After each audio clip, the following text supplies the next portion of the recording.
100 سال کے بعد اب دیکھو تو وہ غمخوار جماعت آ گئی، جماعت آ گئی، جماعت آ گئی۔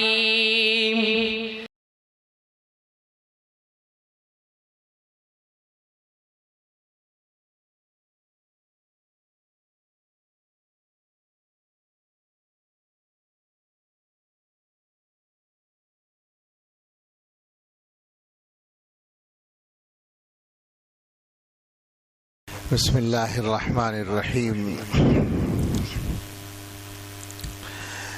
الحمد للہ نحمده ونستعینه ونستغفره ونؤمن به ونتوکل علیہ ونعوذ باللہ من شرور انفسنا ومن سیئات اعمالنا،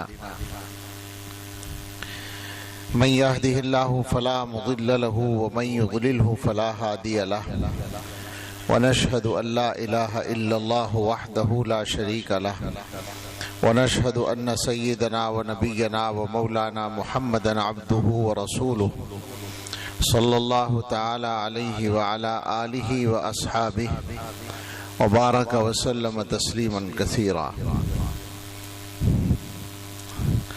أما بعد فأعوذ بالله من الشيطان الرجيم، بسم الله الرحمن الرحيم۔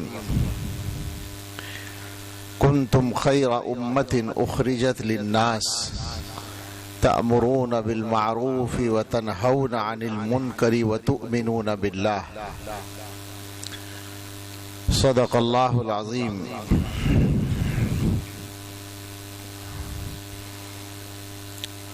عن أبي ذر الغفاري رضي الله عنه عن رسول الله صلى الله عليه وسلم عن الله عز وجل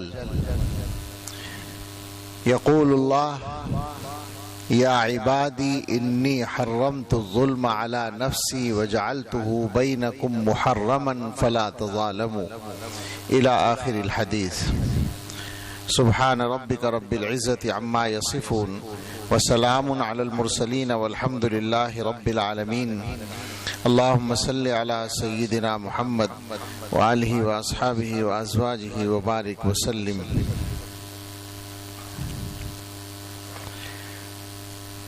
اللہ تعالیٰ کا شکر ادا کرتے ہیں، یہ سعادت اللہ نے بخشی کہ آپ حضرات سے ملاقات ہو اور کچھ کہنے کا موقع ملے۔ یہ کسی بھی انسان کے لیے اللہ کی نعمت ہوتی ہے اور اس کے لیے سعادت کی بات ہوتی ہے کہ اس کا کچھ وقت کسی اچھے کام میں لگ جائے اور اس کا یہ بدن اللہ کے کسی کام میں استعمال ہو جائے۔ اللہ کرے یہ ملاقات اور یہ گفتگو اور یہ مجلس ہم سب کے لیے نافع بن جائے۔ جب بھی ہم لوگ مسلمان آپس میں مل کر بیٹھیں کہیں تو ہماری گفتگو میں جو باتیں ہونی چاہیے ان کا خلاصہ اگر ہم کریں تو یہ ہو سکتا ہے کہ اپنے احوال کو ٹھیک کرنا اور جو مسائل ہیں، مشکلات ہیں، ان کا کوئی حل ڈھونڈنا، یہ ہمارا موضوع ہونا چاہیے۔ میں نے ابھی مولانا سے پوچھا کہ جلسے کے کسی خاص موضوع کا اعلان تو نہیں کیا گیا، تو ان کا نہیں، بس یہ کہ اصلاح کی بات ہو، رجوع اللہ کی بات ہو۔ تو بات یہ ہے اصل میں کہ ہمارے یعنی ہم سے مراد مسلمان، ہم مسلمانوں کے جو حالات ہیں ان کے دو حصے ہیں۔ ایک حصہ وہ ہے جو ہمارے ہاتھ میں نہیں ہے، ہمارے اختیار میں نہیں ہے، اسی کو ہم حالات کہتے ہیں۔ مثلاً یہ کہ دنیا کی طاقتیں یہ کر رہی ہیں، ہماری حکومت یہ کر رہی ہے، فلاں طاقت ہمارے خلاف ایسا کر رہی ہے، یہ جو گویا دوسروں کی طرف سے آنے والے مسائل یا مشکلات ہیں ان کو ہم حالات کہتے ہیں. یہ ہمارے حالات کا ایک پہلو ہے. بے شک اس کا انکار نہیں کیا جا سکتا، اس کی وجہ سے ہمارے لیے مسائل بھی ہیں، پریشانیاں بھی ہیں، لیکن مسلمان کی حیثیت سے اگر ہم غور کریں گے تو سمجھ میں آئے گا کہ ہمارے یہ اصل حالات نہیں ہیں، اس لیے کہ یہ سارے حالات دنیا کی مشکلات سے تعلق رکھتے ہیں. اور بحیثیت مسلمان ہمارا سب کا ایمان ہے کہ یہ دنیا کی زندگی بہت مختصر ہے، اصل زندگی آخرت کی ہے. آخرت میں جب جائیں گے تو وہاں ہمیشہ رہنا پڑے گا، اور وہاں کی جو زندگی ہوگی اس میں اگر کسی کو پریشانی ہو تو وہ بھی لمبی ہوگی، آسانی ہو تو وہ بھی لمبی ہوگی، یعنی جنت اور جہنم. تو ہمیں تو جو سوچ دی گئی ہے، جو عقیدہ دیا گیا ہے، وہ یہ ہے کہ اصل ہم آخرت کے مسئلے کو سمجھیں، دنیا کے مسئلے کو اصل نہ سمجھیں.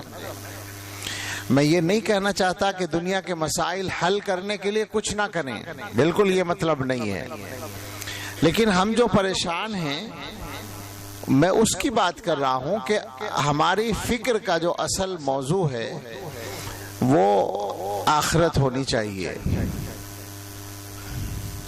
پھر دنیا کا کیا ہوگا؟ دنیا کے مسئلے بھی حل کرنے ہیں، لیکن ایک ساتھ میں یہ بات ہے کہ جس آدمی کی اصل فکر آخرت کی ہوگی اس کے دنیا کے مسئلے خود بخود آسان بھی ہو جائیں گے. یہ مضمون حضور علیہ الصلوۃ والسلام نے بالکل صاف لفظوں میں بیان کیا. ارشاد ہے من کانت الآخرۃ ہمہ، آخرت جس آدمی کا غم ہے، ہم کہتے ہیں ایسی فکر کو جو دل کو لگ جائے. تو آپ نے دیکھا ہوگا کہ کوئی آدمی مثلا روزگار کے لیے محنت کرتا ہے اور اس میں ناکام ہوتا ہے تو اس کے دل کو لگی رہتی ہے کہ میرا کاروبار نہیں چل رہا، یا میں ملازمت کی تلاش میں ہوں، ملازمت نہیں مل رہی ہے، بار بار انٹرویو دے رہا ہوں، کامیاب نہیں ہو رہا. تو اس کی جو کیفیت ہے وہ دل کو لگ جاتی ہے، یہ ہے ہم. اب جس آدمی کا اصل غم آخرت بن جائے، اس کو ہر مسئلے میں آخرت کی فکر رہے، تو اللہ تعالی کی طرف سے اس کو 3 انعام ملتے ہیں. جعل اللہ غناہ فی قلبہ، اللہ تعالی اس کی غنا کے معنی ہے عام زبان میں مالداری یا بے نیازی. ان دونوں کے نتیجے میں اطمینان کہہ سکتے ہیں. بھئی مالداری سے بھی یہ اطمینان ہوتا ہے کہ کوئی مسئلہ ہوگا تو پیسہ ہے خرچ کر لیں گے. بے نیازی طبیعت میں ہو تو ویسے ہی بے فکر ہوتا ہے آدمی. تو بے فکری اور اطمینان، غنا اللہ تعالیٰ اس کے دل میں رکھ دیتے ہیں. وَجَمَعَ لَهُ شَمْلَهُ، اور اس کے معاملات کا انتشار ختم ہو جاتا ہے، اس کے معاملات ٹھیک ہو جاتے ہیں. اور اس کے بعد کیا ایسا ہوتا ہے کہ وہ چونکہ آخرت کو اصل سمجھ رہا ہے، آخرت کی فکر کر رہا ہے، تو دنیا نہیں ملتی اس کو. فرمایا وَأَتَتْهُ الدُّنْيَا وَهِيَ رَاغِمَةٌ، دنیا اس کے پاس ذلیل ہو کر آتی ہے، مجبور ہو کر آتی ہے، جھک مار کر آتی ہے. یہ حضور فرما رہے ہیں وَمَنْ كَانَتِ الدُّنْيَا هَمَّهُ. اب دوسرا آدمی وہ ہے جس نے دنیا کو اصل غم بنا لیا، اپنا دنیا کی فکر کو اصل فکر بنا لیا. تو سب سے پہلا کام تو یہ ہوگا کہ جعل اللہ فقرہ بین عینیہ، اللہ تعالیٰ فقیری پیشانی پہ لکھ دیں گے. اس کی محتاجی اس کی آنکھوں کے درمیان یعنی پیشانی پر اللہ کی طرف سے لکھی جائے گی. ہر آدمی محسوس کرے گا کہ یہ دنیا کے لیے پریشان ہے بیچارہ. وفرق علیہ شملہ، اور اس کے معاملات کو اللہ تعالیٰ منتشر کر دیں گے، کبھی یہاں کبھی وہاں، کبھی اس فکر میں کبھی اس فکر میں، سکون ہی نہیں ہو۔ اور وَلَمْ يَأْتِهِ مِنَ الدُّنْيَا إِلَّا مَا قُدِّرَ لَهُ، ایسا نہیں ہے کہ وہ دنیا کی فکر کر رہا ہے تو اسے دنیا تقدیر سے زیادہ مل جائے، نہیں، جتنا اللہ کی طرف سے مقدر ہے اتنا ہی ملے گا، اس کے علاوہ نہیں ملے گا۔ تو کیا فائدہ ہوا دنیا کی فکر کرنے کا؟ نقصان ہوا، فائدہ تو کچھ بھی نہ ہوا۔ ایک بات تو یہ ہوئی کہ ہمیں اپنی سوچ کو ٹھیک کرنا چاہیے، اصل فکر آخرت کی کرنی چاہیے۔ ہم پریشان ہیں کہ دنیا کی حکومتیں ہمیں تنگ کر رہی ہیں، ہم پریشان ہیں کہ ہمارے روزگار کے راستوں کو تنگ کیا جا رہا ہے، مسائل کھڑے کیے جا رہے ہیں، بالکل ٹھیک ہے ہماری پریشانی، اس پریشانی کے لیے فکر مند ہونا کوئی غلط بات نہیں ہے، مگر ہم کیوں پریشان نہیں ہیں اس بات کے لیے کہ ہماری قوم کے اکثر لوگ آخرت کی تیاری نہیں کر رہے ہیں۔ پریشانی تو اصل یہ ہونی چاہیے، پریشانی تو ہمیں اپنے بارے میں ہونی چاہیے کہ کیا میں ایسی زندگی بنانے میں کامیاب ہو گیا ہوں کہ اگر ابھی میرا بلاوا آ جائے اللہ کے یہاں سے تو اللہ تعالیٰ مجھ سے راضی ہوں گے؟ یہ فکر یہ ہونی چاہیے نا، آدمی کو یہ فکر ہو کہ اگر مجھے ابھی اللہ اپنے پاس بلا لے تو ایسا ہو جائے کہ اللہ تعالیٰ کہیں کہ میرا ایک اچھا بندہ آیا ہے، اسے جنت میں بھیج دو۔ لیکن ظاہر ہے کہ ہم میں سے کوئی بھی آدمی دعویٰ تو بڑی بات ہے، امید بھی نہیں کر سکتا جلدی سے کہ ایسا ہو جائے گا، چونکہ ہم ایسی زندگی نہیں گزار رہے۔ تو فکر اصل یہ ہونی چاہیے، یہ تو ایک بات ہے۔ اور دوسری بات اور ہے، وہ یہ ہے کہ جب ہماری سوچ صحیح ہو جائے گی تو دنیا کے معاملات و مسائل تو خود حل ہوں گے انشاءاللہ۔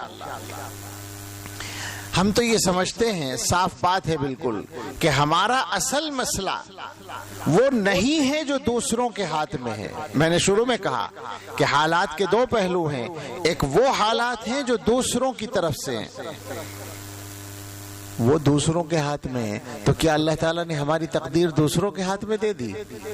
ایک سادہ سا سوال ہے، بالکل سوچئے، یعنی جو مشکلات دنیا میں آ رہی ہیں حکومتوں کی طرف سے اور دنیا کی طاقتوں کی طرف سے، اگر وہی اصل ہیں تو اس کا مطلب یہ ہوگا کہ اللہ نے ہماری تقدیر دوسروں کے ہاتھ میں دے دی۔ ایسا تو نہیں ہو سکتا۔ ہمیں تو ایک بات کھل کر سکھائی گئی ہے۔ رسول اکرم صلی اللہ تعالیٰ علیہ وسلم نے حضرت عبداللہ ابن عباس رضی اللہ تعالیٰ عنہما کو ایک مرتبہ ہاتھ پکڑ کے کچھ نصیحتیں کی تھی، وہ چھوٹے سے تھے، ان سے کہا تھا کہ اے بچے، تجھے کچھ چیزیں سکھاتا ہوں، تجھے فائدہ ہوگا۔ یا غلام اعلمک کلمات، میں تجھے چند باتیں سکھاتا ہوں جو تمہیں فائدہ دیں گی۔ تو اس میں آپ نے بس وہ پوری حدیث یہی بیان کر دی جائے جب آ گئی، پہلی بات تو فرمائی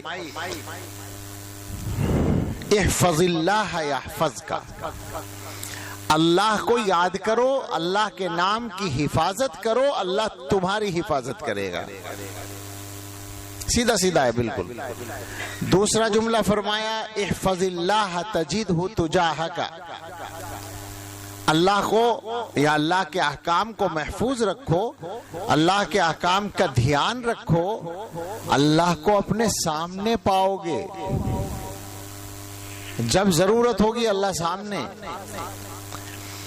اور اس کے بعد فرمایا وَاعْلَمْ أَنَّ الْأُمَّةَ لَوْ اجْتَمَعَتْ عَلَىٰ أَن يَنْفَعُوكَ بِشَيْءٍ لَمْ يَنْفَعُوكَ إِلَّا بِشَيْءٍ قَدْ كَتَبَهُ اللَّهُ لَكَ۔ یاد رکھو کہ اگر ساری امت، ساری قوم متفق ہو جائے تمہیں کوئی فائدہ پہنچانے پر، سب مل کر چاہیں کہ اس آدمی کو یہ فائدہ پہنچانا ہے، تو وہی فائدہ پہنچا پائیں گے جو اللہ نے تمہارے لیے لکھ رکھا ہے، اس سے زیادہ نہیں پہنچا پائیں گے۔ وَلَوِ اجْتَمَعُوا عَلَىٰ أَن يَضُرُّوكَ بِشَيْءٍ لَمْ يَضُرُّوكَ إِلَّا بِشَيْءٍ قَدْ كَتَبَهُ اللَّهُ عَلَيْكَ۔ اور اگر سارے لوگ متفق ہو جائیں، طاقتیں سب متفق ہو جائیں کہ تمہیں نقصان پہنچائیں، کوئی نقصان طے کر لیں کہ یہ نقصان پہنچانا ہے، تو لم یضرک الا بشیء قد کتبہ اللہ علیک، وہی نقصان پہنچا سکتے ہیں جو اللہ نے تمہارے لیے لکھ رکھا ہے۔ اللہ کے مقرر کیے ہوئے فائدے کے علاوہ تمہیں ملنے والا نہیں ہے، اور اللہ کے مقدر کیے ہوئے نقصان کے علاوہ تمہیں کوئی نقصان پہنچنے والا نہیں ہے۔ تمہاری تقدیر اللہ نے انسانوں کے ہاتھ میں نہیں دی ہے۔ لہذا اصل فکر ان کاموں کے کرنے کی ہے جو ہمارے کرنے کے ہیں، ہمارے اختیار کے ہیں۔ ایک ویسی بھی عقلی بات ہے کہ جو کام ہمارے اختیار میں نہیں ہے اسے ہم کیسے ٹھیک کر لیں گے؟ جو کام ہمارے کرنے کا ہے ہم تو اسی کو کر سکتے ہیں نا۔ تو ہمارے کرنے کے جو کام ہیں ہمیں ان کو ٹھیک کرنا ہے۔ ہمیں غور کرنا چاہیے کہ ہمارے درمیان ٹھیک کرنے کی کیا کیا چیزیں ہیں۔ اب ظاہر ہے کہ ساری فہرست بھی بیان کرنا مشکل ہے، لیکن دو چار باتیں جو موٹی موٹی ہیں، بالکل سادہ سی باتیں، ہمارے پاس کوئی نئی بات نہیں، سب پرانی باتیں ہیں۔ ہمارے دین میں پرانی ہی بات اصل ہوتی ہے، تو وہ دو چار باتیں ہم کرتے ہیں آپ سے۔ موٹے طور پر ہم سوچیں کہ ہم مسلمان اس وقت دنیا میں، ساری دنیا کے ملکوں کے حالات کی تفصیل تو نہیں معلوم، لیکن ایک موٹا سا اندازہ ہے، اور ہندوستان کے حالات کا پورا اندازہ ہے۔ کتنے لوگ نمازی ہیں مسلمانوں میں؟ نماز کے پابند کتنے لوگ ہیں؟ نماز پڑھنے والے کتنے لوگ ہیں؟ 10% بھی نہیں ہے۔ جو اندازہ ہے لوگوں کا، 10% بھی مسلمان پابندی سے نماز نہیں پڑھتے، جبکہ نماز اسلام کے ارکان میں سر فہرست ہے۔ اور مثلا ایک سادہ سی بات سمجھیں، حدیث یہ کہتی ہے کہ جو آدمی فجر کی نماز پڑھ لے صحیح طریقے سے جماعت کے ساتھ شام تک اللہ کی حفاظت میں، اور جو عشاء کی نماز پڑھ لے وہ صبح تک اللہ کی حفاظت میں۔ سوچیں ذرا، کس کا پہرا چاہیے، کس کی حفاظت چاہیے؟ اگر سارے مسلمان نماز پڑھنا شروع کر دیں تو کیا کوئی آدمی مسلمانوں کے لیے خطرہ کھڑا کر سکتا ہے؟ کوئی طاقت نہیں ہے جو کر دے۔ بس میں جلدی بات کروں گا چونکہ بہت سی باتیں۔ دوسری چیز یہ، مسلمان قرآن کے سلسلے میں کیا ان کا رویہ ہے؟ بالکل وہی ہے جو نماز کے بارے میں ہے۔ قرآن پڑھے ہوئے مسلمان کتنے ہیں؟ یعنی جو قرآن پڑھنا جانتے ہیں، اندازہ یہ ہے کہ وہ بھی 10% نہیں ہے۔ یعنی گویا 90% مسلمان نمازی بھی نہیں ہیں، 90% مسلمان قرآن پڑھنا بھی نہیں جانتے، الفاظ قرآن پڑھنا بھی نہیں جانتے۔ یہ ہمارا قصہ ہے، ہمارے حالات ہیں۔ اس کے علاوہ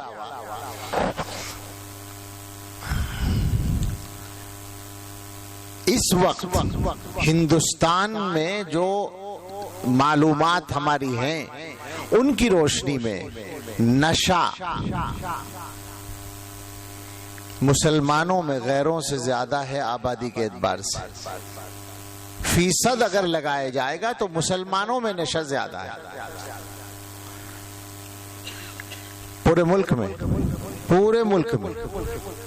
اور اتنی بات میں بہت اعتماد سے کہہ رہا ہوں، دو چیزوں کے بارے میں کہہ سکتا ہوں کہ براہ راست میری معلومات ہیں۔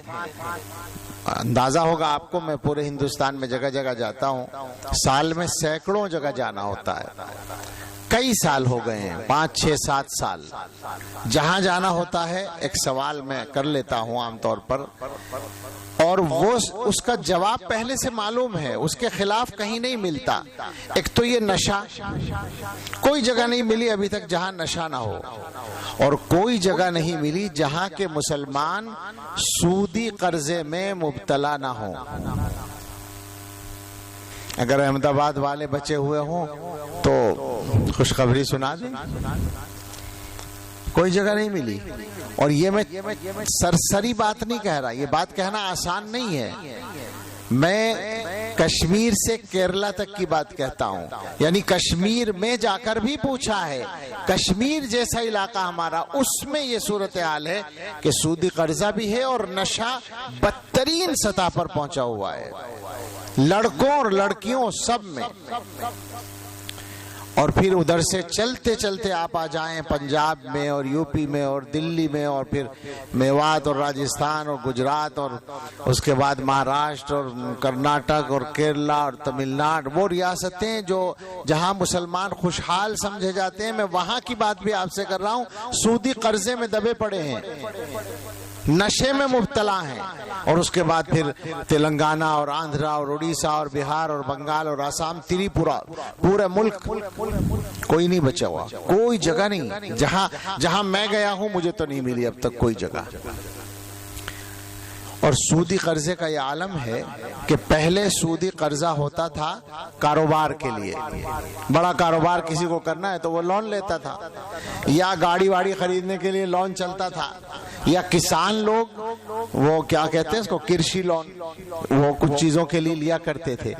اب جو سودی قرضہ عام ہے وہ گھریلو خرچوں کے لیے لیا جا رہا ہے، روزانہ کے خرچے پورے کرنے کے لیے لیا جا رہا ہے، اور اس کے لیے باقاعدہ مہم ہے۔ میری سمجھ میں نہیں آتا کیا نظام ہے، وہ سوسائٹیاں بنی ہوئی ہیں جگہ جگہ ہمارے علاقے میں، اور مجھے تعجب ہوا، یعنی میں اگر بات کروں سہارنپور کی، دیوبند کی، بجنور کی، اس کے اطراف کی قصبات کی تو ہوتا ہے، لیکن دور کی جگہوں پر جا کر بھی پتہ چلا کہ وہاں بھی سوسائٹیاں ہیں، اور عورتوں کو وہ ممبر بناتی ہیں، عام طور پر عورتیں قرضہ لیتی ہیں اور سود کے ساتھ واپس کرنا پڑتا ہے، اور ظاہر ہے کہ سب کی آمدنی ایسی نہیں ہے کہ وہ واپس کر سکیں آسانی سے، اگر آمدنی ہوتی تو قرضہ ہی کیوں لیتے، لہٰذا پابندی سے قرضہ صحیح ادا نہیں کر پاتی ہیں وہ عورتیں، تو پھر اس کے بعد ان کے ساتھ کیا ہوتا ہے، کس صورتحال کا ان کو سامنا ہوتا ہے، یہ بیان کرنے کو جی نہیں چاہتا، ہمت نہیں ہوتی، لیکن سچائی ہے اگر آپ میری بات سمجھ رہے ہوں، سنی سنائی نہیں، وہ بھی متعین عورتوں کے واقعات میرے علم میں ہیں۔ رونے کو جی چاہتا ہے، ڈر لگنے لگتا ہے کہ مسلمان جس کو وہاں ہونا چاہیے تھا عزت کے اعتبار سے اور سوچ کے اعتبار سے اوپر ہونا چاہیے تھا، وہ ذلت کی کس انتہا پر پہنچا ہوا ہے۔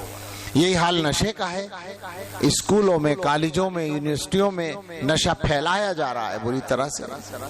یہ جو لڑکیوں کے واقعات ہیں نا غیروں کے ساتھ جانے کے، اس میں خالی وہی نہیں ہے کہ یوں ہی دوستی ہو گئی، اس میں نشہ داخل ہے، بہت بڑا نشہ، بہت بڑا سبب ہے اس کا۔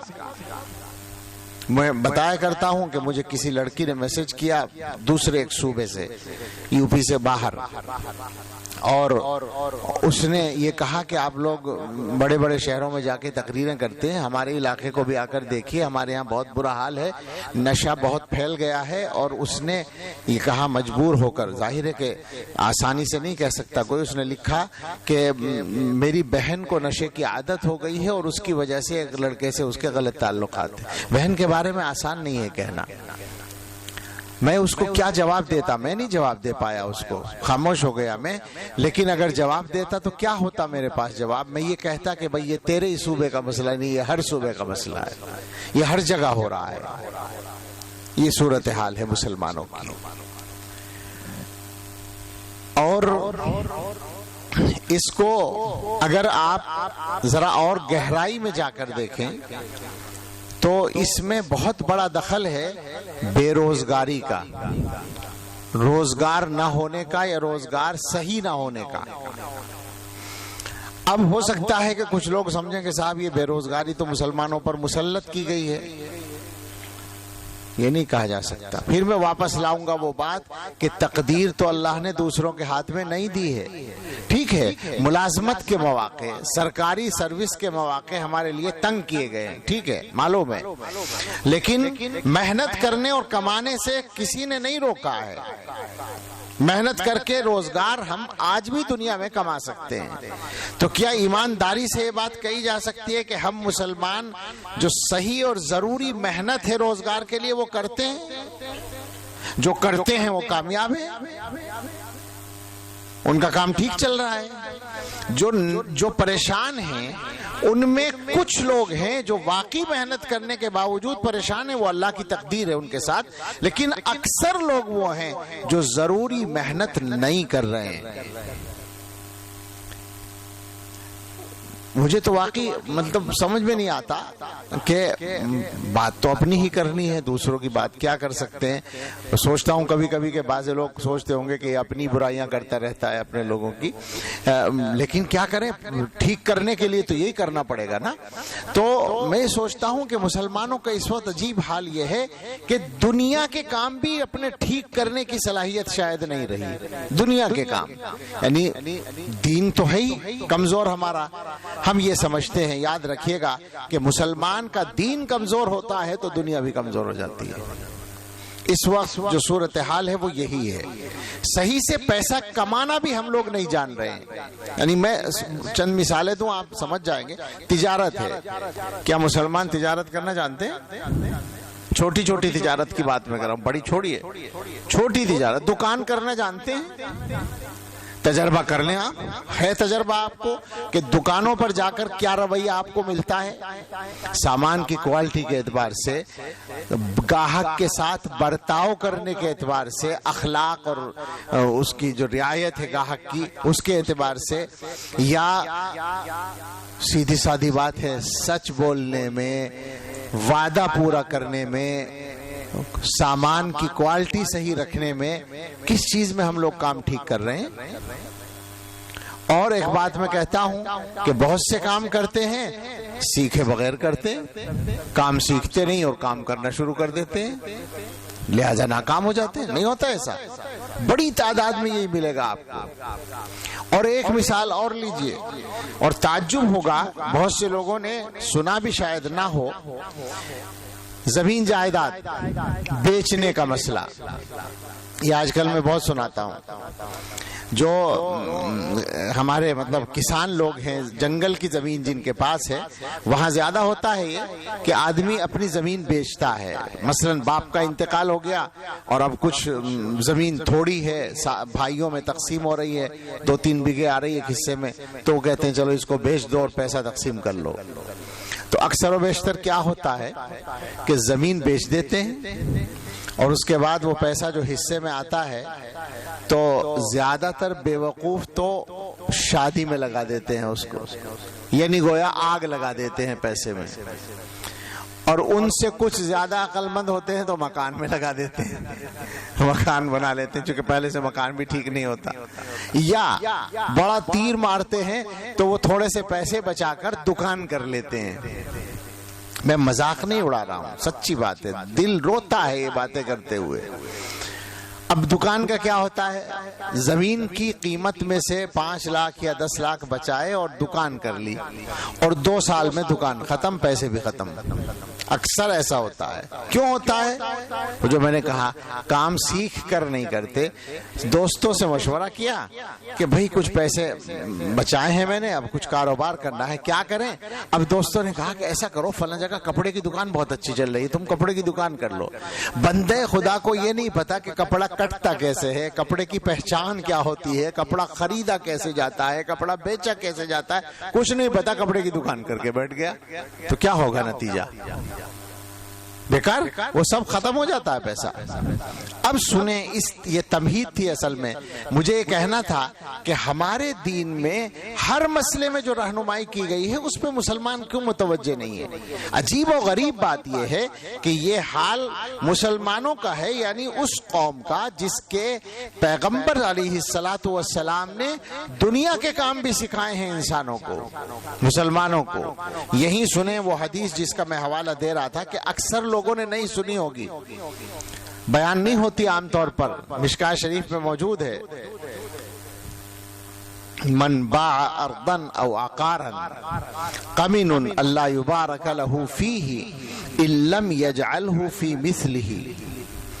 جو آدمی کوئی زمین یا جائیداد بیچے وہ اس کا مستحق ہے کہ اس کو برکت نہ دی جائے، کہ حضور فرما رہے ہیں صلی اللہ علیہ وسلم، زمین جائیداد بیچو گے تو برکت نہیں ہوگی، الا ان یجعلہ فی مثلہ، سوائے اس کے کہ زمین جائیداد ہی میں لگا دے۔ زمین بیچ کے زمین خرید لو، جائیداد بیچ کے جائیداد خرید لو، برکت ہوگی۔ اور اگر ایسا نہیں کرو گے تو حضرت محمد صلی اللہ علیہ وسلم خبر دے رہے ہیں کہ برکت نہیں ہوگی۔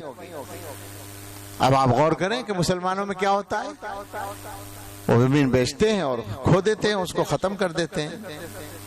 مجھ سے میرے ایک عزیز نے پوچھا کہ آپ زمین بیچنے کو منع کرتے ہیں، والد کا انتقال ہو گیا ہے، قرض چھوڑا ہے انہوں نے، اور ہم قرض ادا نہیں کر سکتے زمین بیچے بغیر، بڑا قرض ہے، تو اب ہم کیا کریں؟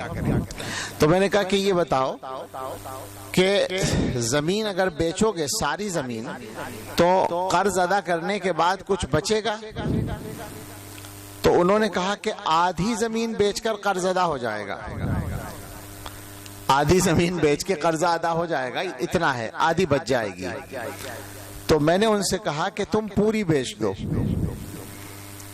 آدھی کی قیمت سے قرض ادا کر دو، اور آدھی زمین کی قیمت سے سستی زمین دوسری جگہ پر اتنی ہی لے لو جتنی والد نے چھوڑی تھی، تاکہ حدیث پہ بھی عمل ہو جائے کہ جائیداد کے بدلے جائیداد لے لیے۔ بھئی اگر 20 بیگھے زمین ہے، 10 بیگھے کی قیمت میں قرض ادا ہو گیا، 10 بیگھے میں 20 بیگھے لے لو سستی جگہ، اللہ برکت دے گا۔ تو انہوں نے کہا کہ یہ بات صحیح ہے، اس پہ کر لیں گے ایسا۔ تو میں یہ کہنا چاہتا ہوں کہ دنیا کے جو کام ہیں ان کو بھی ٹھیک کرنے کے سلسلے میں ہمارا جو رویہ چل رہا ہے وہ اچھا نہیں ہے۔ اس کے علاوہ بعض چیزیں اور ہیں جو ہم سمجھتے ہیں کہ مسائل کا سبب ہیں۔ بات ہمیشہ یاد رکھیے کہ اللہ تعالیٰ نے مسلمانوں کے حالات کو ان کے اعمال سے جوڑ رکھا ہے، یہ قرآن و حدیث میں صاف ہے، بالکل قرآن ہی میں وما اصابکم من مصیبت فبما کسبت ایدیکم، صاف لفظ ہے بالکل، جو بھی پریشانی آتی ہے وہ تمہارے ہاتھوں کا اعمال کا نتیجہ ہوتی ہے۔ تو یہ تو صاف ہے، اعمال سے جڑے ہوئے ہیں۔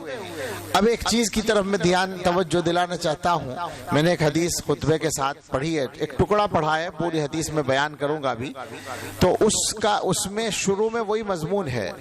آپ غور کریں کہ ہمارے معاشرے میں، مسلمانوں کے معاشرے میں سماجی انصاف آج کل کی ایک لفظ ہے، میں اس کو اور آسان کر دوں، گھریلو انصاف، رشتہ داروں کے ساتھ انصاف، متعلقین کے ساتھ انصاف، بیوی بچوں کے ساتھ انصاف نہیں پایا جاتا، اکثر گھروں میں نہیں پایا جاتا۔ اس پر میں آج کل بولتا ہوں تو صفائی سے بات کرتا ہوں، میں آپ سے پوچھتا ہوں، جیسے مثلا شادی ہوتی ہے، جوانوں سے تو یہ سوال ہے، شادی ہوتی ہے، شادی کے بعد زیادہ تر کے یہاں بیوی نمبر 1 پر، ماں باپ نمبر 2 پر، بلکہ 3-4 نمبر پر آگے، یعنی ان کی کوئی اہمیت نہیں باقی رہتی۔ یہ تو انصاف نہیں ہوا نا، جس کا جو مقام ہے اس کو وہیں رکھنا یہ انصاف ہے، اور اس کے مقام سے ہٹانا یہ ظلم ہے۔ تو اگر ماں باپ کی طرف سے توجہ ہٹ گئی تو ظلم ہے، اس میں کیا شک، یہ ہو رہا ہے ظلم، بڑی تعداد میں ہو رہا ہے۔ دوسرا سوال ہے بڑی عمر والوں سے، سفید داڑھی والوں سے، اور میں گستاخی کرتا ہوں کہ میں کہتا ہوں کہ سارے طبقات سے، مولویوں سے بھی، امیر صاحب سے بھی، ڈاکٹر صاحب اور انجینئر صاحب سے بھی، بلکہ پیر صاحب سے بھی معاشرہ بگڑا ہوا ہے۔ بہت کم گھر ایسے ہیں جو بچے ہوئے ہوں اچھے اچھے لوگوں کے۔ میرا سوال ہے، شادی ہوئی بیٹے کی، بہو آ گئی گھر میں، اب ظاہر ہے کہ بیٹے اور بہو میں کوئی بات ہوتی ہے، تو ہم جو سفید داڑھی لگائے بیٹھے ہیں، ہم جو دیندار ہیں، ہم جو عزت والے ہیں، ہم جو پڑھے لکھے ہیں، ہم ہمیشہ کس کے ساتھ کھڑے ہوتے ہیں؟ بیٹے کے ساتھ یا بہو کے ساتھ؟ سوال ہے، ہمارا ووٹ ہمیشہ کس کے ساتھ ہے؟ بیٹے کے ساتھ ہے۔ ہمیشہ بیٹا صحیح ہے، بہو غلط ہے۔ جہاں ہماری بیٹی گئی ہے وہاں ہمارا ووٹ کس کے ساتھ ہے؟ وہاں تو اور زیادہ جذباتی انداز میں بیٹی کے ساتھ ہے۔ یہ صحیح ہے کہ بیٹی جگر کا ٹکڑا ہے، اس کی محبت یہ بولنے والا بھی جانتا ہے الحمدللہ بیٹی کی محبت کیا ہوتی ہے، مگر سوال ہے انصاف کا، سوال ہے شریعت پر عمل کا۔ کیا ایسا ہو سکتا ہے کہ ہمیشہ بیٹی کی بات صحیح اور داماد ہمیشہ غلط ہو؟ یہ تو نہیں ہو سکتا. ایک آدمی ہمیشہ صحیح اور ایک آدمی ہمیشہ غلط، یہ کیسے ہو جائے گا؟ ہمارے گھر میں جب کوئی بات ہوتی ہے تو بہو غلط ہے اور ساس صحیح ہے. وہ جو ہماری اہلیہ محترمہ ہے بڑی بھی، بہو بڑی تیز آ گئی، بیچاری ہماری وہ تو بہت وہ کرتی ہیں، اور جہاں ہماری بیٹی ہے وہاں ساس خراب ہے. نہیں ہے؟ اس پر ہنسی آتی ہے لوگوں کو، لیکن مجھے بتائیے کہ یہ کتنا سنگین مسئلہ ہے، اس لیے کہ گھروں کا سکون ختم ہے. اچھا، جو ہمارا اپنے گھر کے بارے میں ہے، دوسرا ہمارے بارے میں وہی کہہ رہا ہے. جس کی بیٹی ہمارے ہاں آئی ہے وہ یہ کہہ رہا ہے کہ میری بیٹی کو ساس پریشان کر رہی ہے. اس کا مطلب کیا ہوا؟ میں نے رات کہا ایک جگہ بیان کرتے ہوئے، اس کا مطلب یہ کہ دونوں صحیح کہہ رہے ہیں، اس لیے کہ دونوں زیادتی کر رہے ہیں. ایک الیکشن ہوا تھا پڑوس کے ملک میں، تو وہاں کی دو پارٹیاں، اب تو 3 مشہور ہیں، وہاں پہلے 2 ہی تھیں بڑی پارٹیاں. تو اس پارٹی کے لیڈر نے بیان دیا کہ وہ جو فلاں پارٹی کی لیڈر صاحبہ ہیں، مرحوم ہو گئی، وہ جھوٹ بول رہی ہیں فلاں مسئلے میں. انہوں نے بیان دیا کہ یہ جھوٹ بول رہے ہیں فلاں مسئلے میں. دونوں نے ایک دوسرے کو جھوٹا کہا. تو ایک صحافی نے لکھا کہ ہم دونوں کو سچا سمجھتے ہیں، ہم دونوں کو سچا سمجھتے ہیں. اس کا مطلب کہ دونوں جھوٹ بول رہے ہیں. تو ہمیں ہمارے گھر والوں کو وہ کہہ رہے ہیں کہ یہاں زیادتی ہو رہی ہے، اور ہم دوسرے کے گھر کو کہہ رہے ہیں زیادتی ہو رہی ہے. اس کا مطلب دونوں سچ کہہ رہے ہیں، اور حقیقت بھی یہی ہے. میری سمجھ میں نہیں آتا کہ ایک آدمی جو رویہ چاہتا ہے کہ میری بیٹی کے ساتھ اس کے سسرال میں رکھا جائے، وہ دوسرے کی بیٹی کے ساتھ اپنے گھر میں وہ رویہ کیوں نہیں رکھتا؟ کیا بات ہے آخر یہ؟ اور یہ ان مسلمانوں کا حال ہے جن کو اللہ نے قرآن میں فرمایا تھا کہ دشمنوں کے ساتھ بھی ناانصافی نہیں کرنی ہے. وَلَا يَجْرِمَنَّكُمْ شَنَآنُ قَوْمٍ عَلَىٰ أَلَّا تَعْدِلُوا. انصاف بڑا مسئلہ ہے. اسی وجہ سے دوسرے نکاح کو بھی ترغیب نہیں دی گئی. اللہ میں نے کہا انصاف نہیں کر پاؤ گے. وہ تو 2 بیویوں کے درمیان انصاف کا مسئلہ تھا، لیکن ہمارا حال یہ بنا ہوا ہے کہ ہم اولاد میں انصاف نہیں کر رہے ہیں. بعض لوگ تو سگی اولاد میں انصاف نہیں کرتے. ایک بیٹے کی آمدنی زیادہ ہے، وہ مالدار ہے، ایک بیٹا کمزور ہے، ان بیٹوں میں اختلاف ہوتا ہے تو ماں باپ کا ووٹ پیسے والے بیٹے کے ساتھ ہوتا ہے. ایسی مثالیں آپ کو مل جائیں گی. کیسی بات ہے آخر یہ کہ یہ مسلمان ہے جو گویا کہ اپنی اولاد میں انصاف نہیں کر پا رہا ہے. پھر کس منہ سے یہ امید کرتا ہے کہ جو غیر ہیں، جن کو یہ خود کہتا ہے کہ اپنے نہیں ہیں، وہ اس کے ساتھ انصاف کریں؟ یہ کیسے ہوگا؟ میں یہی کہنا چاہتا ہوں کہ جو کچھ ہم کر رہے ہیں یہ ہمارے اعمال ہمارے لیے حالات بن رہے ہیں. ہمارے اعمال حالات بن رہے ہیں. شروع میں نے کہا کہ حالات 2 ہیں. ایک وہ حالات ہیں جو دوسروں کی طرف سے آ رہے ہیں، اور ایک وہ حالات ہیں جو ہمارے اصل اعمال ہیں. تو جو دوسروں کی طرف سے حالات آ رہے ہیں وہ تو ہمارے اعمال کا نتیجہ ہے، وہ اصل نہیں ہے. اور یقین نہ ہو تو حدیث سن لیجئے. ایک حدیث تو عام طور پر پڑھی جاتی ہے، چونکہ میں نے آیت بھی وہ پڑھی ہے جس میں امر بالمعروف اور نہی عن المنکر کا ذکر ہے اس امت کے لیے. تبلیغی جماعت والے پڑھتے ہیں اس آیت کو، لیکن ایک ہی اس ٹکڑے پر رک جاتے ہیں. تم خیر امت ہو، تم اچھائی کا حکم کرتے ہو، برائی سے روکتے ہو، اللہ پر ایمان رکھتے ہو. ایمان کی بات تو کرتے ہیں، بیچ میں چھوڑ دیتے ہیں، وَتَنْهَوْنَ عَنِ الْمُنْكَرِ. لیکن چلو کچھ تو کرتے ہیں وہ، اور لوگ تو اتنا بھی نہیں کرتے. امر بالمعروف کا کچھ حصہ کرتے ہیں. امر بالمعروف بھی پورا نہیں ہوتا، لیکن کچھ ہو جاتا ہے تو کچھ تو ہوتا ہے. یہاں تو کچھ بھی نہیں ہو رہا. لیکن حدیث میں جو بات ہے وہ یہ ہے کہ لَتَأْمُرُنَّ بِالْمَعْرُوفِ وَلَتَنْهَوُنَّ عَنِ الْمُنْكَرِ. آپ یہ یاد کر لیں کہ میں جو بات کر رہا تھا معاشرے کی جو خرابیاں ہیں، نماز، قرآن، فلاں نشہ، سودی قرضہ، پھر دنیا کے اندر دنیا کے کاموں کو ٹھیک نہ کرنا، اور پھر آپس کا انصاف نہ ہونا، یہ ساری چیزوں کے ساتھ ساتھ ایک ہمارے معاشرے کی یہ کڑوی سچائی ہے کہ امر بالمعروف اور نہی عن المنکر بالکل دفن ہے. نہی عن المنکر تو سرے سے نہیں. برائی کوئی ہو رہی ہے، اس برائی کو روکنے کے لیے ہم جو کچھ کر سکتے ہیں وہ بھی نہیں کرتے. جو نہ کر سکیں تو ہماری ذمہ داری بے شک نہیں ہے، آسانی ہے ہمارے لیے، لیکن جہاں کر سکتے ہوں، جو کچھ کر سکتے ہوں انہیں تو کرنا چاہیے، وہاں تو کرنا چاہیے جہاں کر سکتے ہوں. اب حدیث یاد کریں کہ حضور علیہ الصلوۃ والسلام ارشاد فرماتے ہیں کہ تم امر بالمعروف کرتے رہو، نہی عن المنکر کرتے رہو. او لیوشکن اللہ ان یبعث علیکم عذابا من عنده ثم تدعونه فلا يستجیب لکم. ورنہ ایسا ہوگا کہ اللہ اپنی طرف سے تم پر عذاب بھیجے گا اور پھر تم اللہ سے دعا کرو گے اور قبول نہیں ہوگی. کیا یہ ہو نہیں رہا؟ اور اس سے زیادہ واضح ایک اور حدیث ہے، وہی الفاظ وہی ہیں شروع میں، لَتَأْمُرُنَّ بِالْمَعْرُوفِ وَلَتَنْهَوُنَّ عَنِ الْمُنْكَرِ او لَيُسَلِّطَنَّ اللَّهُ شِرَارَكُمْ عَلَى خِيَارِكُمْ ثم يدعو خياركم على شراركم فلا يستجاب لهم او كما قال عليه الصلوۃ والسلام. ذرا اس کا ترجمہ جو علماء ہیں وہ تو سمجھ گئے، جو عربی نہیں جانتے ترجمہ سننے کے بعد میں نہیں کہوں گا کچھ بھی، آپ سوچئے گا کہ کیا 100% منطبق ہے یا نہیں. تم امر بالمعروف کرتے رہو، نہی عن المنکر کرتے رہو، ورنہ اللہ تعالی تم میں سے برے لوگوں کو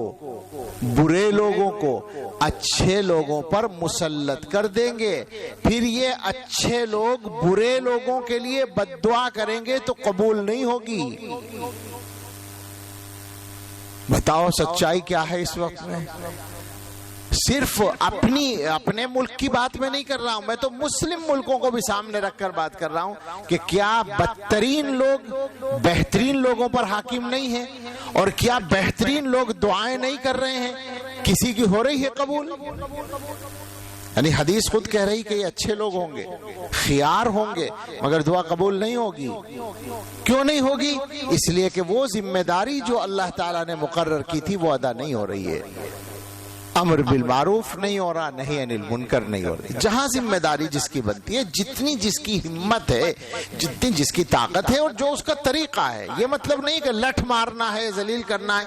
جو طریقہ ہے کم سے کم اس طریقے سے اور اس کے اپنے دائرے اور اپنی ہمت کے مطابق تو کریں. مگر ہم میں سے اکثر نہیں کرتے. ہمارا کیا معاملہ ہے؟ ہم غلط بات کو غلط کہتے ہیں کب؟ جب ہمارا مخالف کرے وہ غلط بات، اور ہمارا آدمی وہی غلط بات کرے تو ہم اس کو غلط نہیں کہتے. ہمارے معاشرہ یہ بنا ہوا ہے. جس سے ہماری لڑائی ہے اس کی غلطی کو تو ہم غلط بتاتے ہیں، جس سے ہماری لڑائی نہیں ہے اس کی غلطی کو ہم غلطی نہیں مانتے، غلطی نہیں بتاتے. ناانصافی یہاں بھی چل رہی ہے، آوے کا آوا خراب ہے. ڈر لگتا ہے جناب. ہم تو سمجھتے ہیں کہ ہم سب سے بڑے گناہگار ہیں، لیکن کیا ہوگا آخر جب گناہوں کا احساس بھی نہیں ہوگا؟ احساس بھی تو نہیں ہے، خیال بھی تو نہیں ہے اکثریت کو. آدمی اپنے آپ کو اچھا سمجھے بیٹھا ہے. میری سمجھ میں نہیں آتا کہ یہ معاشرہ ٹھیک کیسے ہوگا جس معاشرے کا ہر بیمار اپنے آپ کو صحت مند سمجھتا ہے. ظاہر ہے کہ بیمار علاج کب کرے گا؟ جب وہ اپنے آپ کو بیمار سمجھے گا. لیکن جو بیمار اپنے آپ کو بیمار نہیں مانے گا وہ دوا کیسے کھائے گا؟ تو ہمارے معاشرے میں بیماری ہے، عام ہے بیماری، مگر ہم بیماری نہیں مان رہے. آپ سوچئے ذرا، میری بات پر غور کیجئے، کسی سے بھی بات کر کے دیکھ لیجئے، وہ مان نہیں سکتا کہ وہ کوئی غلط کام کر رہا ہے. آپ کو اپنی باتوں سے ہرا دے گا۔ باتیں بنانا ہم بہت اچھا جانتے ہیں، لیکن یاد رکھنے کی بات ہے کہ اللہ تعالیٰ کو باتوں سے ہرایا نہیں جا سکے گا، اللہ تعالیٰ کو باتوں سے چلایا نہیں جا سکے گا، دھوکہ نہیں دیا جا سکے گا۔ اللہ تعالیٰ تو سب کچھ جانتے ہیں، وہاں تو سچائی چلے گی۔ یہ احساس دلوں کے اندر پیدا ہونا ضروری ہے، اس کے بغیر تو کام ٹھیک ہونے والا نہیں ہے۔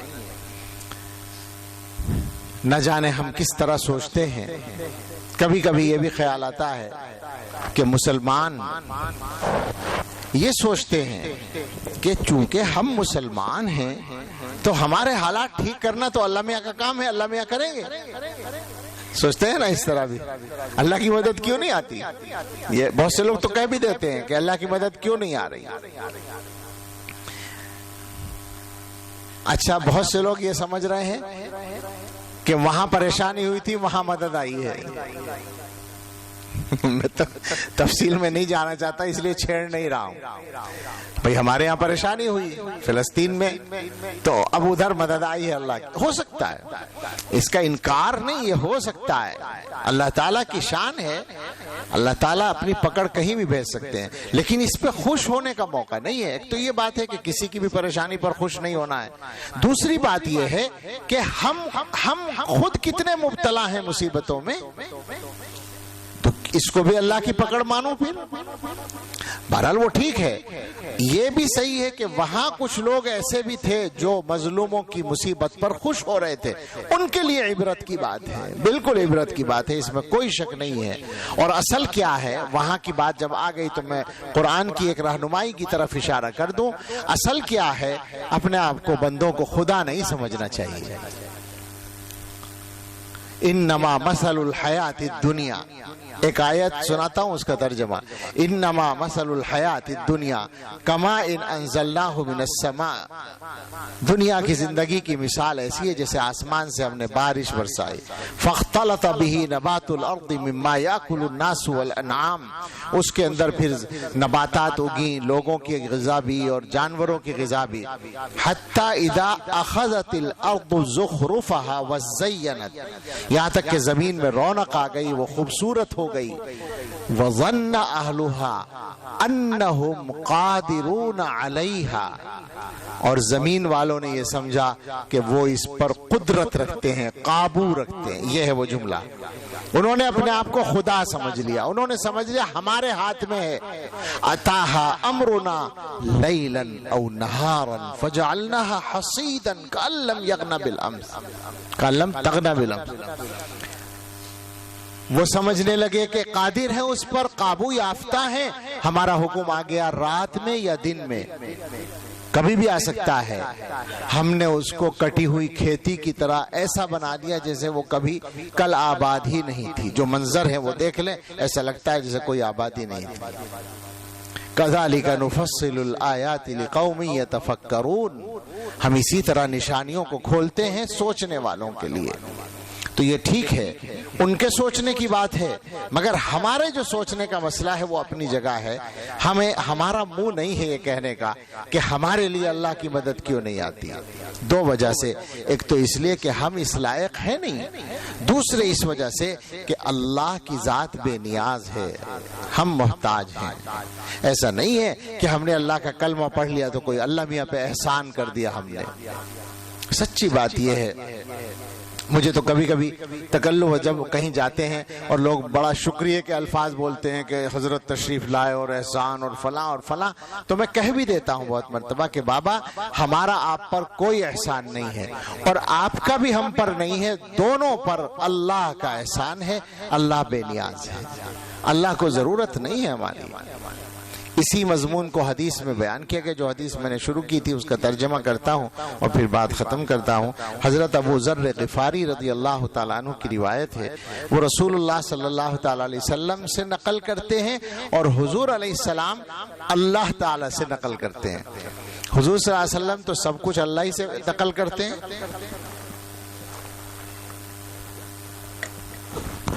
حضور جو کچھ فرماتے ہیں وہ اللہ کا فرمان ہوتا ہے، لیکن کبھی کبھی الفاظ بھی اللہ تعالیٰ کی طرف سے بولتے ہیں حضور، اس کو حدیث قدسی کہتے ہیں، جیسے اللہ اپنے بندوں سے مخاطب ہے، یہ اسی طرح کی حدیث ہے۔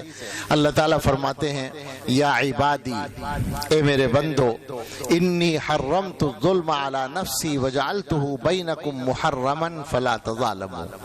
یہ وہ مضمون ہے جو میں نے ابھی بیان بھی کیا ہے۔ اے میرے بندو، میں نے اپنے اوپر ظلم حرام کیا ہے، اپنے اوپر میں نے ظلم حرام کیا ہے۔ اللہ تعالیٰ فرما رہے ہیں، حالانکہ اللہ کی شان یہ ہے کہ وہ کچھ بھی کریں ظلم نہیں ہوگا۔ میں کہہ دیا کرتا ہوں کہ اللہ تعالیٰ اگر سارے کافروں کو جنت میں بھیج دیں اور سارے مسلمانوں کو جہنم میں بھیج دیں، کوئی ظلم نہیں، کوئی اعتراض کی گنجائش نہیں، اس لیے کہ جنت بھی اللہ کی، جہنم بھی اللہ کی، مسلمان بھی اللہ کے، کافر بھی اللہ کے، سب اللہ کی مخلوق ہے، اپنی چیز کو چاہے جہاں رکھیں، کوئی کچھ نہیں کہہ سکتا۔ لیکن ایسا اگر ہوگا تو انسانوں کو لگے گا کہ ظلم ہوا، شاید ہمارے ساتھ زیادتی ہو گئی، تو اللہ تعالیٰ فرماتے ہیں میں یہ بھی نہیں کرتا، میں ظلم نہیں کرتا۔ لیکن جناب عالی، اے انسانوں، تم اپنے آپ کو خدا سمجھنے لگتے ہو، میں نے تم پر بھی ظلم حرام کیا ہے، آپس میں تم بھی ظلم نہ کیا کرو ایک دوسرے پر۔ میرے بھائیو، اس جملے کو یاد رکھنا کہ اللہ تعالیٰ کہہ رہے ہیں میں نے اپنے اوپر بھی ظلم حرام کیا اور تمہارے آپس میں بھی ظلم حرام کیا ہے۔ ہم لوگ بہت ظلم کرتے ہیں، میں سوچتا ہوں اس مضمون کو کیسے لوگوں کے دلوں میں اتارا جائے۔ ہر بات میں ظلم کرتے ہیں، جہاں اپنی غرض ہو وہاں اچھائی ہے، جہاں اپنی غرض نہ ہو وہاں برائی ہے۔ عجیب بات ہے، اچھے سے اچھا آدمی برا بن جاتا ہے ہماری نظر میں۔ اللہ، اس کے بعد فرمایا یا عبادی کلکم ضال الا من ہدیتہ فاستہدونی اہدکم۔ اے میرے بندو، تم میں سے ہر ایک گمراہ ہے سوائے اس کے جسے میں ہدایت دوں، مجھ سے ہدایت مانگو میں تمہیں ہدایت دوں گا۔ یہ حدیث میں سال بھر ہو گیا تقریباً ہر بیان میں سناتا ہوں، مجھے مزہ آتا ہے، میرا جی چاہتا ہے کہ یہ پیغام پہنچا دوں جتنے بھائیوں تک ممکن ہو۔ یا عبادی کلکم جائع الا من اطعمتہ فاستطعمونی اطعمکم۔ اے میرے بندو، تم میں سے ہر ایک بھوکا ہے سوائے اس کے جسے میں کھلاؤں، مجھ سے مانگو میں کھلاؤں گا۔ یا عبادی کلکم عار الا من کسوتہ فاستکسونی اکسکم۔ اے میرے بندو، تم میں سے ہر ایک برہنہ ہے، بے لباس ہے سوائے اس کے جسے میں لباس پہناؤں، مجھ سے لباس مانگو میں تمہیں لباس دوں گا۔ یا عبادی کلکم انکم تخطئون باللیل والنہار وانا اغفر الذنوب جمیعا فاستغفرونی اغفر لکم۔ اے میرے بندو، تم دن اور رات غلطیاں کرتے ہو، گناہ کرتے ہو، اور میں سارے گناہ بخشتا ہوں، مجھ سے مغفرت مانگو میں تمہاری مغفرت کروں گا۔ اس کے بعد فرمایا اور صحیح بات یہ ہے کہ ہمیں ہماری اوقات بتائی اور اپنا مقام بتایا۔ ارشاد فرمایا کہ یا عبادی لو ان اولکم وآخرکم وانسکم وجنکم کانوا علی اتقى قلب رجل واحد منکم ما زاد ذلك فی ملکی شیئا۔ اے میرے بندو، اگر تمہارے اول و آخر سب، شروع سے آخر تک کے سارے انسان، سارے جنات، کتنی تعداد ہو جائے گی اندازہ کرنا مشکل ہے، سارے انسان، سارے جنات، سب کے سب تم میں سب سے زیادہ متقی آدمی جیسے بن جائیں، اور محدثین نے صاف لکھا ہے کہ جیسے حضرت محمد صلی اللہ علیہ وسلم، ظاہر ہے اس پوری کائنات میں سب سے بڑے متقی کا نام ہے حضرت محمد صلی اللہ علیہ وسلم۔ اللہ تعالیٰ فرماتے ہیں کہ اگر یہ سارے لوگ سب سے بڑے متقی کی طرح ہو جائیں، ہر آدمی، کوئی کافر ہی نہ رہے، کوئی فاسق ہی نہ رہے، کوئی نافرمان ہی نہ رہے، سب اللہ تعالیٰ کے آخری درجے میں فرما بردار بن جائیں، تو اللہ تعالیٰ فرماتے ہیں میری کوئی شان نہیں بڑھے گی، میری بادشاہت میں، میری مملکت میں، میری طاقت میں کوئی اضافہ نہیں ہوگا، میں جتنا بڑا ہوں پہلے ہی ہوں۔ تم جو عبادتیں کرتے ہو میری شان بڑھانے کے لیے نہیں ہوتی، یہ تو تمہاری ضرورت ہوتی ہے۔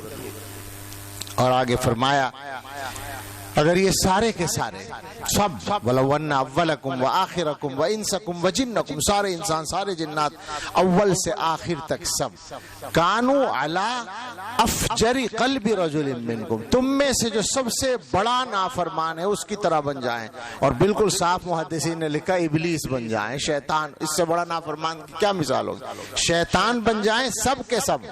اللہ تعالیٰ فرماتے ہیں ما نقص ذلک من ملکی شیئا، میری بادشاہت میں کوئی کمی نہیں آئے گی، میری طاقت میں کوئی کمی نہیں آئے گی، میری شان وہی رہے گی جو ہے۔ اور پھر آگے فرمایا سارے کے سارے لو ان اولکم وآخرکم وانسکم وجنکم قاموا فی صعید واحد، سارے لوگ ایک میدان میں کھڑے ہو جائیں، جتنا بھی بڑا میدان ہو، فسألونی، اور وہ مجھ سے سوال کریں، مانگیں، فأعطیت کل واحد مسألتہ، اور میں ہر آدمی جو مانگے وہ اس کو دے دوں۔ آپ غور کریں، اتنے لوگ ہیں اور ہر ایک کی خواہشات ہیں، اور خواہشات کو بھی یاد کر لیں ہماری خواہشات کیا کیا ہوتی ہیں۔ میں کہا کرتا ہوں کہ ہماری خواہشات موٹے طور پر اگر خلاصہ کیا جائے تو اس میں یہ ہوتا ہے کہ ایک تو ہمارا گھر پورے شہر میں سب سے بڑا ہونا چاہیے، سب سے شاندار ہونا چاہیے، ظاہر ہر آدمی ہماری خواہش ہے، اور ایک ہمارا کاروبار شہر میں سب سے کم شہر میں، ویسے تو مطلب ملک کی سطح پر ہونا چاہیے ہمارا نام، لیکن کم سے کم ہمارے شہر میں تو ہمارا کاروبار سب سے بڑا ہونا چاہیے، اور ہمارے بچے سب سے اچھے ہونے چاہیے، اور فلاں اور فلاں، یہ خواہشات ہیں سب۔ اللہ تعالیٰ فرماتے ہیں سب جمع ہو جائیں اور سب مانگیں اور ہر ایک کو میں دے دوں۔ تو تمہارا کیا خیال ہے میرے کتنے خزانے خرچ ہو جائیں گے، میرے خزانوں میں کتنی کمی آئے گی؟ ارشاد فرمایا، اور یہ یاد رکھیے گا کہ کوئی واعظانہ بات نہیں ہو رہی، صحیح حدیث ہے بالکل، یہ جو حدیث ہے مسلم شریف کی حدیث ہے جس کے الفاظ میں بیان کر رہا ہوں۔ فرمایا ما نقص ذلك مما عندي الا كما ينقص المخيط اذا ادخل البحر، ان سب کو دے کر، ان سب کو کھربوں اور جانے کتنے لوگوں کو دے کر، جو مانگے وہ دے کر، میرے خزانے میں اگر کوئی فرق کہہ سکو تم تو ایسا فرق ہوگا جیسے سمندر میں سوئی ڈال کے نکال لی جائے۔ سوچیں سمندر کو چھوڑیں، ایک گلاس میں سوئی ڈال کر نکال لیں تو کتنی کمی آئے گی پانی میں؟ میرا خیال ہے کوئی کمپیوٹر نہیں بتائے گا کہ کچھ کم ہوا، اس لیے کہ ایک بوند بھی تو خرچ نہیں ہوگی۔ بھئی سوئی بھگونے میں کتنا لگے گا پانی؟ ایک بوند بھی نہیں لگے گی، جبکہ نکال لیں آپ، یہ نہیں کہ پانی سوئی پر ڈالیں بلکہ ادخلا، اور ایک جگہ حدیث میں ثم اخرجا، داخل کر کے پانی میں اور نکال لیا جائے، تو سوئی کو نکال لیں تو گلاس میں بھی کوئی فرق نہیں پڑے گا، لیکن گلاس نہیں سمندر۔ ما نقص ذلك مما عندي الا كما ينقص المخيط اذا ادخل البحر، میرے خزانوں میں ایسا فرق ہوگا جیسے سوئی سمندر میں ڈال کے نکال لی جائے۔ اللہ آخر میں فرمائے یا عبادی انما ہی اعمالکم احصیھا لکم فوفیھا ایاکم، اے میرے بندو یہ تمہارے اعمال ہوتے ہیں، میں سب جمع کر لیتا ہوں، تم جو کرتے ہو نا وہ سب محفوظ کر لیتا ہوں، پھر تمہیں پورا کا پورا لوٹا دیتا ہوں۔ فمن وجد خیرا فلیحمد اللہ، تو جو آدمی خیر پائے اللہ کا شکر ادا کرے، ومن وجد غیر ذلک فلا یلومن الا نفسہ، اور جو کچھ اور پائے تو اپنے آپ کو برا کہے اور کسی کو برا نہ کہے۔ یہ حدیث ہے جو اس مضمون کو مکمل کرتی ہے جو میں بیان کر رہا تھا۔ ہم سب سوچیں کہ ہمیں اپنے یہاں کیا کرنا ہے۔ ظاہر ہے کہ بیان مقصد نہیں ہوتا، تقریر مقصد نہیں ہوتی، اپنے آپ کو بدلنے کا قصہ ہے۔ تو یہاں بیٹھ کر بس اب ہم یہ طے کر کے اٹھیں یہاں سے، ہم میں سے ہر آدمی کم سے کم، بھائی ظاہر ہے جو مجمع سامنے وہی مخاطب ہے، اور ہم میں سے ہر آدمی اپنا ذمہ دار ہے، اپنی ذات کا ذمہ دار ہے اور اپنے گھر کا ذمہ دار ہے۔ اپنے گھروں کو ٹھیک کرنا ہے، اپنے گھروں میں انصاف کو زندہ کرنا ہے ہر آدمی کو، اور اپنے گھر والوں کو جہنم سے بچانے کی فکر کرنی ہے۔ نمبر 1 کی ڈیوٹی وہ ہے. یہ سارے کام ہو جائیں گے تو باقی کام پیچھے پیچھے خود ہو جائیں گے انشاءاللہ. دنیا کے کاموں کے لیے بھی صحیح تدبیر کرنی ہے، وہ بھی شریعت کا حصہ ہے، ہمارے دین کا حصہ ہے. اور ذاتی زندگی پر غور کرنا ہے، کہاں کہاں انگلی رکھنے کی گنجائش ہے، کہاں کہاں بدلنے کی ضرورت ہے اپنے آپ کو، اس سے توبہ کرنی ہے. کم سے کم اللہ تعالیٰ کے ہاں یہ تو ہو جائے کہ یہ بندہ چاہے برا ہی صحیح مگر اپنے آپ کو برا سمجھتا تو ہے. مصیبت وہاں ہوتی ہے کہ جب ہم اپنی غلطی کو مانتے نہیں ہیں. جو بندہ توبہ کرتا ہے اس کا مطلب یہ ہے کہ اللہ تعالیٰ کے سامنے وہ اپنے آپ کو برا سمجھ رہا ہے، وہ سمجھ رہا ہے کہ مجھ سے غلطی ہوئی، وہ اقرار کر رہا ہے کہ مجھ سے غلطی ہوئی، تو اللہ تعالیٰ اس کے اوپر رحم فرماتے ہیں. آپ یقین کریں، پکا یقین کریں کہ کوئی بھی گناہ آپ نے کر لیا ہو، اگر توبہ کر رہے ہیں تو بس ٹھیک ہو گیا سب کام. بہت سے لوگوں کو یہ بات آ گئی تو میں یہ چھڑ گئی بات تو کہہ دیتا ہوں، ضرورت کی بات ہے. بہت سے لوگوں کو یقین ہی نہیں ہوتا کہ توبہ بھی قبول ہوتی ہے. بہت سے لوگ یقین نہیں کرتے. بہت سے لوگ دعا کے قبول ہونے کا بھی یقین نہیں کرتے. ہم تو سچی بات یہ ہے کہ اللہ کی قسم کھا کر کہتے ہیں اور اس احساس کے ساتھ، اس یقین کے ساتھ کہ جو یہ مجمع یہاں بیٹھا ہے اس میں تو ہمارے جیسا گناہگار ڈھونڈے سے بھی نہیں ملے گا کوئی، یہ ہمیں معلوم ہے. اس کے بعد ہم قسم کھا کر کہتے ہیں کہ دعا بھی قبول ہوتی ہے اور توبہ بھی قبول ہوتی ہے. اور کیسے نہیں ہوگی؟ اللہ نے وعدہ کیا ہے، اللہ کا وعدہ تو جھوٹا نہیں ہوتا. اللہ نے دعا قبول کرنے کا بھی وعدہ کیا ہے، اللہ نے توبہ قبول کرنے کا بھی وعدہ کیا ہے. اور الحمدللہ توبہ آپ کریں گے تو قبولیت کا پتہ بھی چل جائے گا، دعا کریں گے تو قبولیت کا پتہ بھی چل جائے گا. اور ایک حدیث تو ایسی ہے کہ جس کے بعد امید بہت اچھی ہو جاتی ہے. جب ہم نے پڑھی شروع میں، یعنی کچھ عرصہ پہلے، پڑھا تو بہت پہلے بہت کچھ پڑھا، لیکن حضرت کی برکت سے چیزوں کو دوبارہ زندہ کرنے کا موقع ملا تو حدیث سامنے آئی تو ہمیں تو ایسا لگا کہ شاید ہمارا ہی قصہ ہے. حدیث میں یہ ہے کہ قیامت کے دن ایک بندہ کھڑا ہوگا اللہ کے سامنے. اللہ تعالیٰ فرشتوں سے کہیں گے بھئی اس کے اعمال سناؤ، اس کے گناہ سنائے جائیں گے. بہت سارے گناہ، سارا کچا چٹھا کھول دیا جائے گا. آپ کو پتا ہے کہ اللہ تعالیٰ جن بندوں کے ساتھ معافی کا معاملہ کرنے والے ہوں گے ان کو سر عام رسوا نہیں کریں گے، بس وہ بندہ سن رہا ہوگا اور اللہ اور فرشتے سامنے ہوں گے. ساری چیزیں بتائی جائیں گی، یہ بندہ اقرار کرے گا. ظاہر ہے اقرار کے علاوہ تو وہاں چارہ ہی نہیں ہوگا.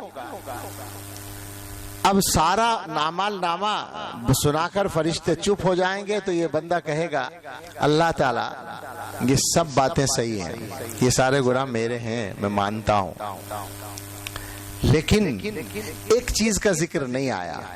میں گناہ کرتا تھا مگر میں توبہ بھی کیا کرتا تھا. میرے گناہوں کا ذکر آیا، میری توبہ کا ذکر نہیں آیا. اللہ تعالیٰ فرمائیں گے فرشتوں سے کہ ذرا دیکھو بھئی کچھ توبہ ہوا بھی ہے کیا. معلوم ہے اللہ کو لیکن ظاہر کرنے کے لیے. فرشتے کہیں گے جی ہاں توبہ ہے، یہ گناہ بھی کرتا تھا توبہ بھی کرتا تھا، یہ ٹھیک ہے. اللہ تعالیٰ فرمائیں گے کہ یہ ٹھیک ہے کہ اس سے گناہ نہیں چھوٹے مگر توبہ بھی تو کرنا نہیں چھوڑا اس نے، اسے بھی جنت میں لے جاؤ، اس کا کام بھی ٹھیک ہو گیا، اسے بھی مقبول بندوں میں شامل کر لو، اس کو بھی بخش دو. تو آپ سوچئے اس سے زیادہ امید دلانے والی بات کیا ہو سکتی ہے. تو اپنے آپ کو بدلنے کے لیے عہد کر لیں، اللہ سے ارادہ کر لیں اور اپنے گھروں کو ٹھیک کرنے کے لیے عہد اور ارادہ کر لیں.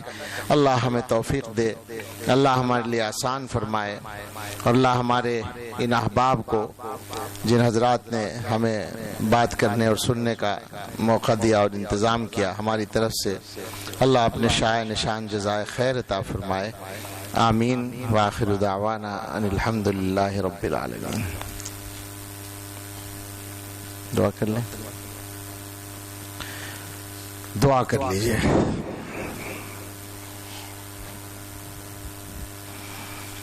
سبحان ربی العلی الاعلی الوہاب. اللہم صلی علی سیدنا محمد وآلہ واصحابہ وازواجہ وذریاتہ کما تحب وترضى عدد ما تحب وترضى.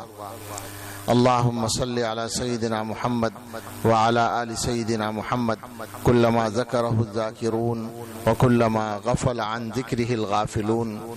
اللهم صل على سيدنا محمد وآله وأصحابه وأزواجه وذرياته وبارك وسلم. ربنا آتنا في الدنيا حسنة وفي الآخرة حسنة وقنا عذاب النار. ربنا لا تزغ قلوبنا بعد إذ هديتنا وهب لنا من لدنك رحمة إنك أنت الوهاب. ربنا هب لنا من أزواجنا وذرياتنا قرة أعين واجعلنا للمتقين إماما. اللهم إنك عفو تحب العفو فاعف عنا. اللهم إن قلوبنا ونواصينا وجوارحنا بيدك لم تملكنا منها شيئا فإذا فعلت ذلك بنا فكنت ولينا واهدنا إلى سواء السبيل. اللهم إنا نسألك الهدى والتقى والعفاف والغنى. اللهم إنا نسألك العافية في الدنيا والآخرة. اللهم إنا نسألك العفو والعافية في ديننا ودنيانا وأهلنا وأموالنا. اللهم استر عوراتنا وآمن روعاتنا. اللهم احفظنا من بين أيدينا ومن خلفنا وعن أيماننا وعن شمائلنا ومن فوقنا ونعوذ بعظمتك أن نغتال من تحتنا. اے اللہ، ہم آپ کے کچھ بندے یہاں مسجد میں جمع ہیں اور ہم نے کچھ باتیں کی ہیں اپنے حالات پر. اے رب کریم، اے رحمان الرحیم، باتیں کر کے بھی ڈر لگتا ہے کہ ہم سب کچھ سمجھ رہے ہیں اور ہم کچھ کرنے کی کوشش نہیں کر رہے ہیں، اسی پر آپ کی پکڑ نہ ہو جائے. اللہ معاف کر دیجئے.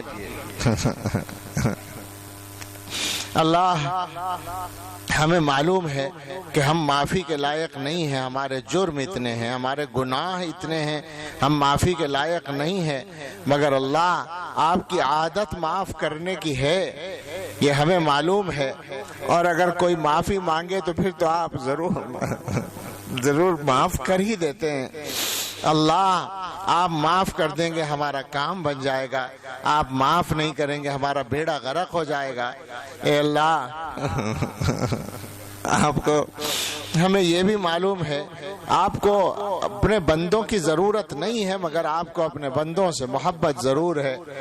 اللہ، آپ اپنے بندوں پر مہربان بہت ہیں، اسی لیے آپ معاف کرتے ہیں، اسی لیے آپ نے مغفرت کا دروازہ کھولا ہے، توبہ کا دروازہ کھولا ہے. اللہ، یہ بھی تو ہو سکتا تھا کہ آپ ہر غلطی پر سزا دینے کا فیصلہ کرتے. اے اللہ، اگر ہر گناہ پہ سزا ملا کرتی، چھوٹی چھوٹی سزا بھی ملا کرتی، تو ہم تو چند گناہوں میں نمٹ جاتے.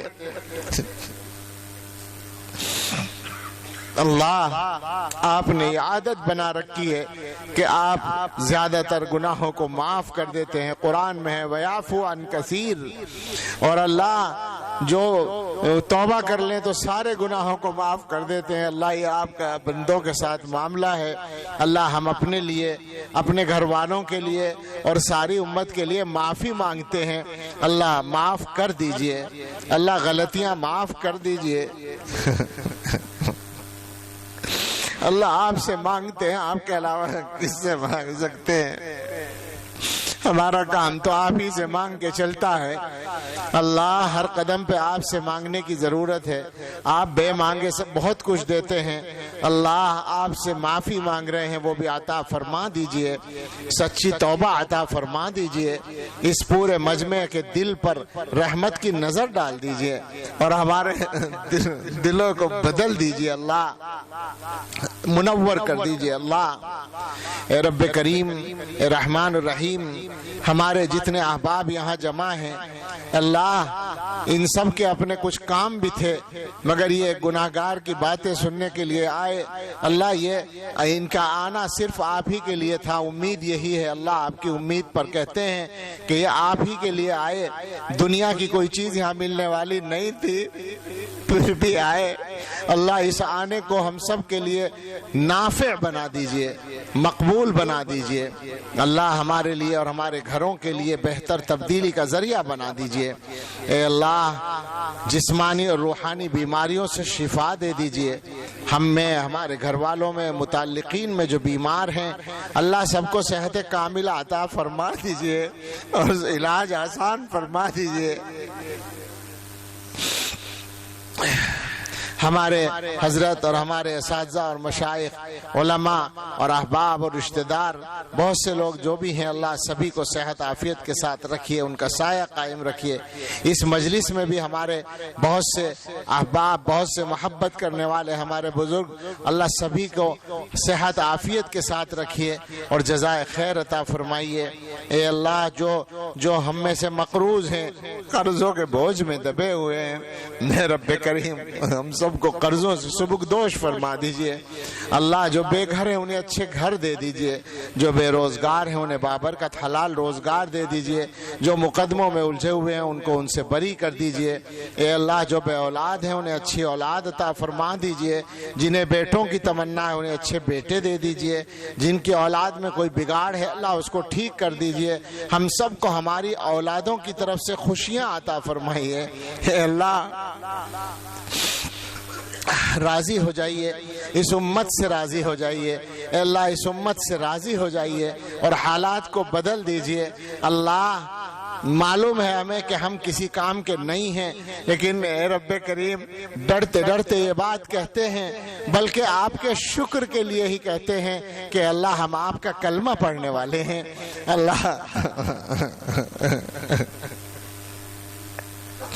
آپ کا نام لینے والے ہیں، آپ پر ایمان رکھنے والے ہیں، آپ کے پیغمبر علیہ السلام سے اور آپ سے محبت کرنے والے ہیں۔ اللہ، اور کچھ ہمارے پاس نہیں ہے مگر یہ جو ہم نے کہا ہے، شاید آپ کی توفیق سے اور آپ کے کرم سے یہ سچ ہو۔ اللہ، اپنے فضل سے اپنی رحمت نازل فرما کر اللہ سارے مسلمانوں کے معاملات کو ٹھیک کر دیجئے۔ اللہ، بگاڑ بڑھتا جا رہا ہے، حالات خرابی کی طرف جا رہے ہیں، مشکلات بڑھ رہی ہیں۔ اللہ، شریعت پر چلنا مشکل ہوتا جا رہا ہے۔